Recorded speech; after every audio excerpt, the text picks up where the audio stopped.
Hi Aquarius, welcome to your July 2016 General Tarotscope. It's Raina here, shuffling some cards, and I did want to talk a little bit about what's happening for you astrologically in July.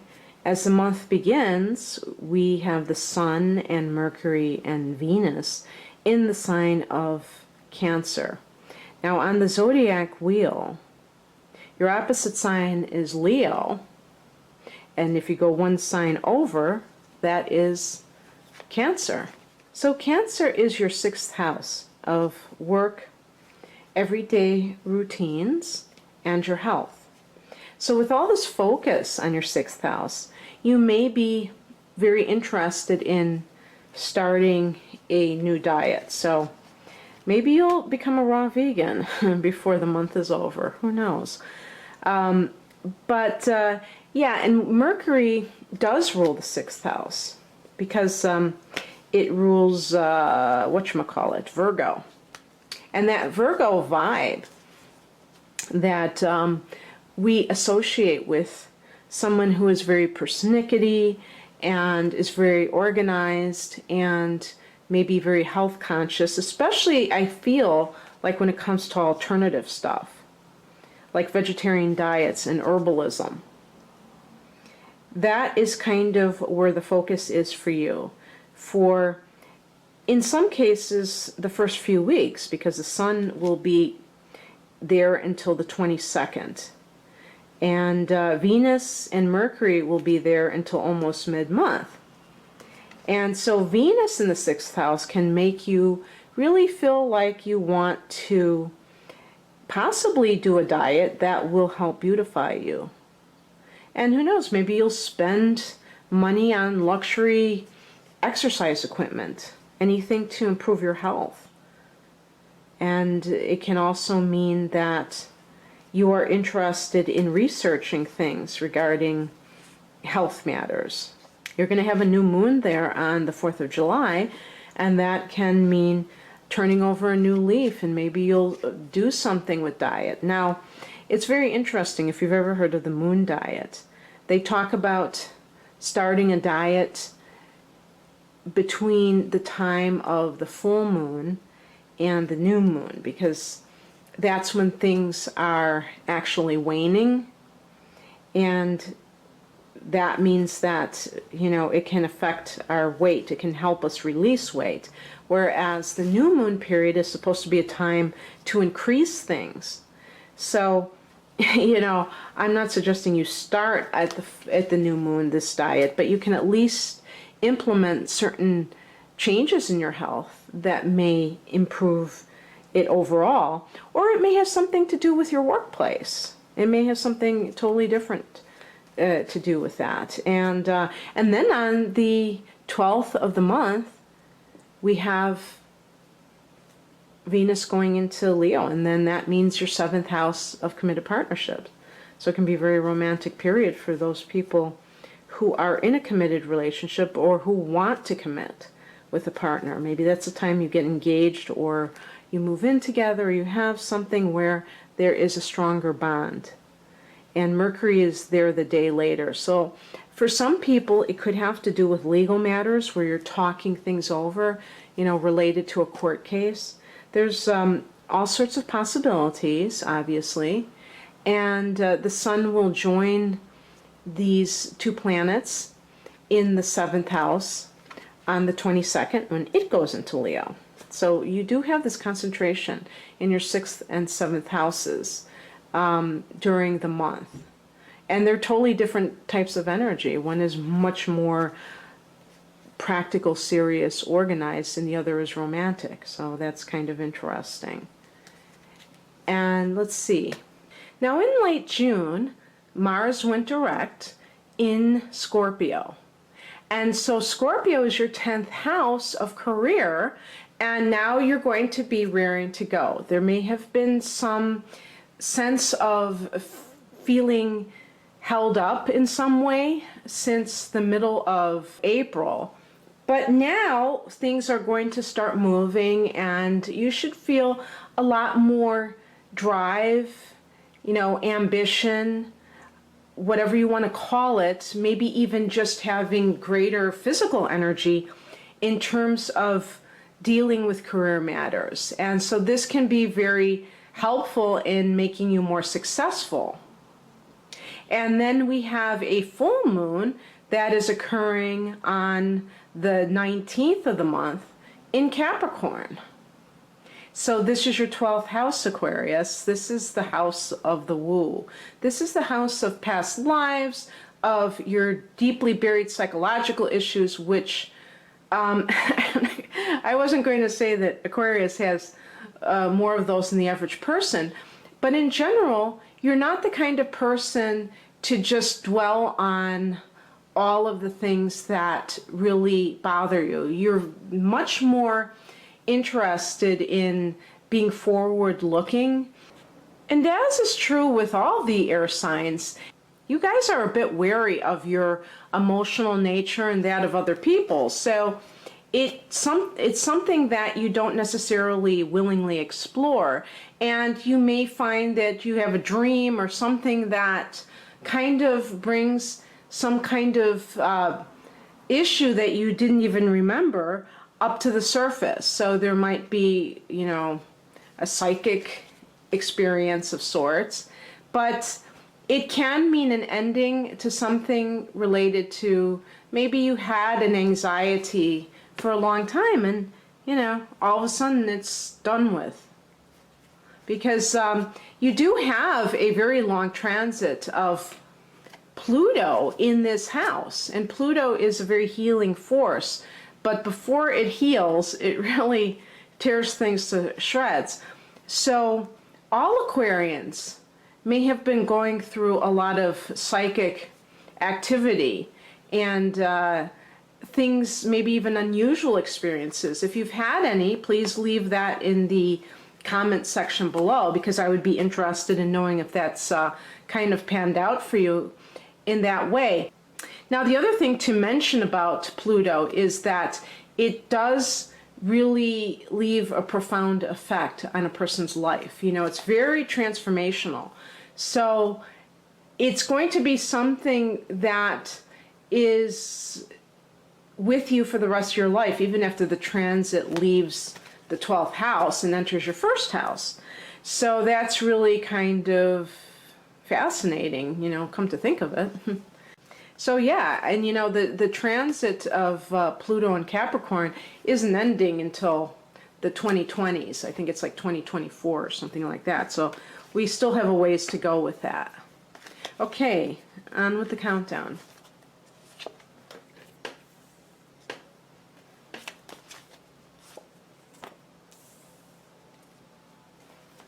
See, I just said to a prior sign that I'm seeing a lot of major arcana cards coming up here, and that means a lot of transformational experiences in the collective. And of course, after I said that, I just started getting minor arcana cards, so. Okay.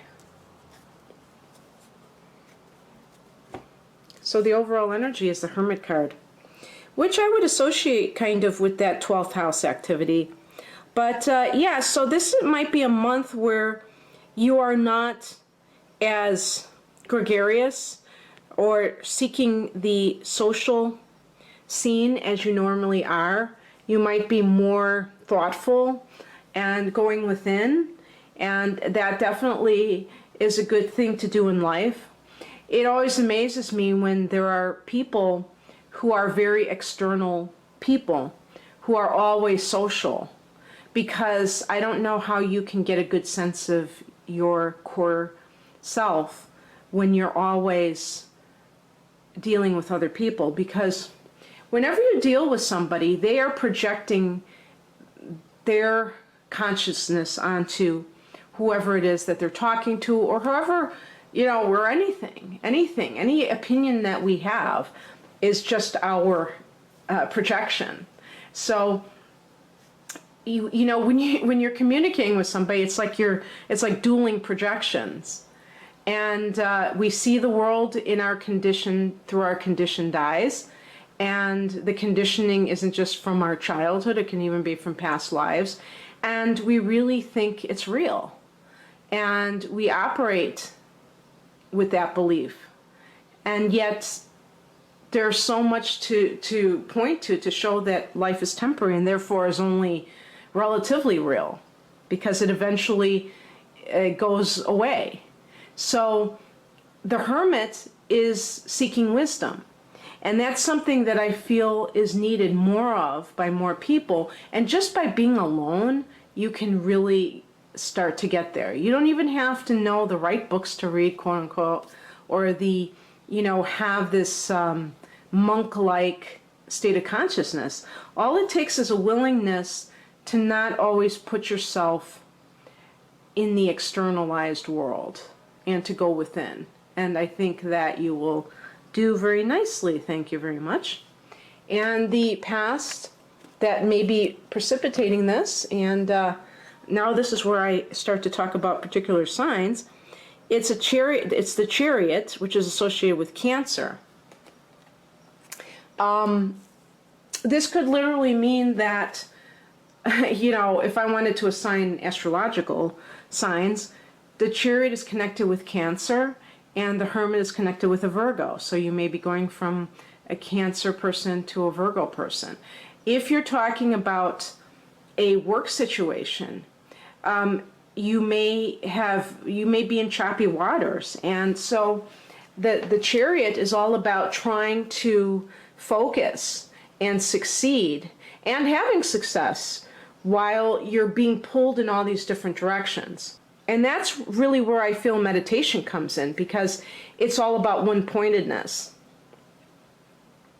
And so you may have been in a very distracting environment at work, and you decided to, spend time alone to figure out what your next move is. And this can obviously also apply in a relationship. You may be trying to have a successful relationship. The thing that just jumped in my mind is that maybe some of you have in-laws visiting and it's causing friction between you and your spouse. And you decide to kind of get away from all of them because you just can't take it anymore. Well, the higher perspective is going away from choppy waters to security, or not security, to serenity. Okay? So the higher perspective is looking at it from the, I was going to say the holistic standpoint, but just what would benefit you ultimately. And that means that maybe you're trying to hold on to a job that is just too upsetting. And maybe you're having success there, but the success isn't worth the cost to your overall well-being. And so this card is saying that it's time to leave. With some of you, this may just be in the romantic area where, you have a relationship and maybe there are too many external forces that are kind of pulling at the other person and causing the other person, be it your spouse or your whatever kind of partner it is, causing that person to be influenced, and that causes chaos in your relationship. And so now you're kind of wanting to be alone, and this card is kind of echoing that. Is saying that that would be better for you. What's crossing you is the Five of Swords. So there may be some kind of slanderous behavior on the part of other people towards you that you don't even know about, because this is kind of like a card of something being behind your back. And this may be why there are problems. Maybe somebody is poisoning the well. Could be a family member, could be somebody at work, and you don't even know what they're doing. You're just trying to do your own thing. Now the Five of Swords can indicate an empty victory. So hopefully you're not engaging in below the belt tactics to get one up on a coworker, or in some sort of relationship sense where you're talking smack about an ex in order to prevent that person from having, a good reputation. I don't see that with the sign of Aquarius. But, there are always outliers, so I want to cover all the bases. What is in your favor, or what you should be adopting, is the Five of Wands. So I get these 2 5s in a row. Fives are all about change, about things not staying as they are. There's an instability in the number 5. So definitely, if you find out that you've been slandered, you're not supposed to take it lying down. You might, this is a card of competition. So I particularly think in terms of the workplace, though, for some reason. Especially, I just thought of this, when Mars is now direct in your 10th house, maybe there is some kind of, conflict at work in your career. Maybe you're having to really fight for your space, for your place in the corporation, in the business. Maybe somebody was trying to take over. And this card is saying you have to get in the fray. You can't just be above it all. It's not going to work this time. You're going to have to defend your territory, really. And that could also apply for any kind of situation where some romantic person is in the picture and maybe you're the odd man out. You can either let another person take your partner, or you can, really fight for your partner. Maybe your partner doesn't think that you care enough about him or her because you are so detached. And sometimes affairs start because the other person doesn't feel valued, cherished. And so this would be the time to really, step up your game and show exactly how you feel, even if it feels uncomfortable for you. Because the wands are all about passion, and you're a very cool customer. You're not necessarily touchy-feely, and you might have to kind of alter some of that behavior if you're in danger of losing a partner. The advice is the Six of Pentacles. So in a work situation, it's like getting compensated, treated fairly. You see the scales. So whether it's in business or pleasure, there has to be parity, there has to be fairness, there has to be balance. In some cases, a person has to humble themselves to accept help. You may need help. Maybe it's not actual monetary assistance. Maybe you're in a business where things have changed, or you have to have new training, and maybe you're trying to pretend that you know everything. And I was going to say, Aquarius sometimes gets the reputation of being a know-it-all, and it can be kind of irritating because they have a lot of knowledge. They're very intelligent people, but also people who are very intellectually curious. So you may know a little bit about a lot of things, but you also pride yourself on your intellect. And so it may feel embarrassing for you to ever be in a position where you don't know what you're doing. And so you may try to fake it until you make it. And it just may mean that in order to keep your career afloat, you have to ask for help. And you may have to admit that you don't know everything. But it may have to do with what you're getting paid, what you're worth, your self-worth. Are you getting paid less than somebody who's doing your same job? Because what I get as the outcome is the Page of Swords, and this is kind of the energy of a spy, somebody who's kind of going behind the scenes and like kind of researching what's really happening. So it may be that you have to kind of, if you are concerned about the money that you're making and whether it's really you're being fairly compensated, you may have to find out in rather sneaky ways. I didn't say illegal ways. I just said you might have to be a little bit ingenious about it. The other thing too is that it could have to do with a relationship, and perhaps there is an earth sign individual who you are interested in. So that would be a Taurus, a Virgo, or a Capricorn, but you don't know if that person is still involved with somebody else. And that's where, when I talk about the Five of Wands, I talk about possibly having to compete with another person to, you know, to be the one that is the main relationship. And so you may have to find things out on that person and find out what's going on, if that person is really free and single, or if they are still married, or, you know, that sort of thing. So it seems to me like this is a month where there's a lot of intrigue, where there's a lot of kind of you looking at your life, and this may also be influenced by that 12th house activity, where maybe you've kind of like buried a lot of your feelings that, you know, are negative, and now they're coming to the surface around, you know, the third week of the month, and you're having to deal with maybe some disharmony that you're feeling either at the office or, you know, in a relationship, and yet you know, you don't necessarily have all the answers to be able to deal with it fully. So you may have to be able to,